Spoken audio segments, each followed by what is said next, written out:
Hi guys, it is Freddie for Nortner time. This is called The Big Box Fort and we're on book 5.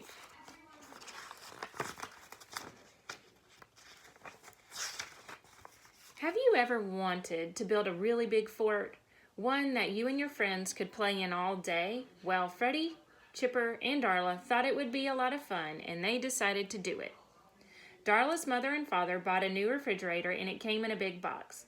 Darla's father was going to throw the big box away with the trash, but the 3 first graders had other plans. First, Darla asked her dad if she could have the box.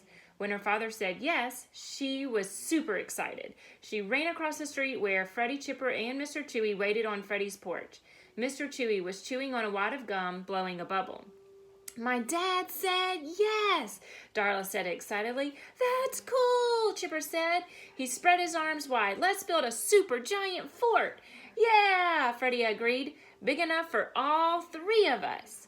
The 3 first graders, followed by Mr. Chewy, walked across the street to Darla's house. The big box was in the garage. "Gee, it's bigger than we are," Chipper said. "How are we going to move it?" "Well, it's bigger than we are, that's for sure," Freddie said, "but it's made out of cardboard, so it shouldn't be too heavy."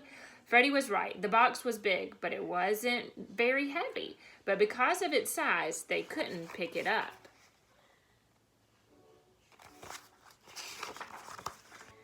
"Let's just drag it across the street and into my backyard," Freddie said. They tipped the box over. Then they each grabbed hold of it and pulled, dragging it out of the garage. All the while, Mr. Chewy watched and chewed his bubble gum. After struggling for a few minutes, they were able to drag the big box across the street and into Freddie's backyard. "We'll leave it on its side and make a door," Freddie said. "What about the ends?" Chipper said. "They flopped open and closed." "My dad had some really sticky tape in the garage," Freddie said. "We can tape the ends closed so that the light can get in. So no light can get in." "First, let's go inside," Darla said, "and see if the 3 of us can fit." That seemed like a good idea, so Freddie, Chipper, and Darla scrambled inside through the open ends. Mr. Chewy was quick to follow. "That's just barely enough room for us," Chipper said. "It's too bad the box isn't bigger."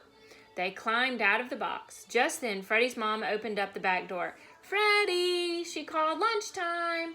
"Okay, Mom," Freddie called back. Then he turned to Darla and Chipper. "Let's meet back here after lunch. Then we'll get to work on our fort." Chipper and Darla went home. After lunch, Freddie and Mr. Chewy went into the garage and found his dad's tape. It was silver-colored and very sticky. He carried it into the backyard and waited for his friends. Soon Chipper showed up. He and Freddie and Mr. Chewy waited for Darla. But she didn't show up. They waited some more. "But she can't come over. Maybe she can't come over," Chipper said.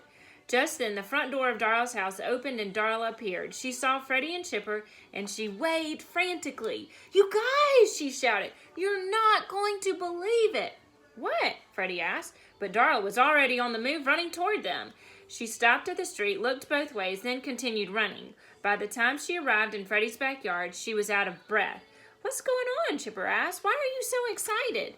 "Wait until I tell you," Darla gasped. "You're not going to believe it." The end.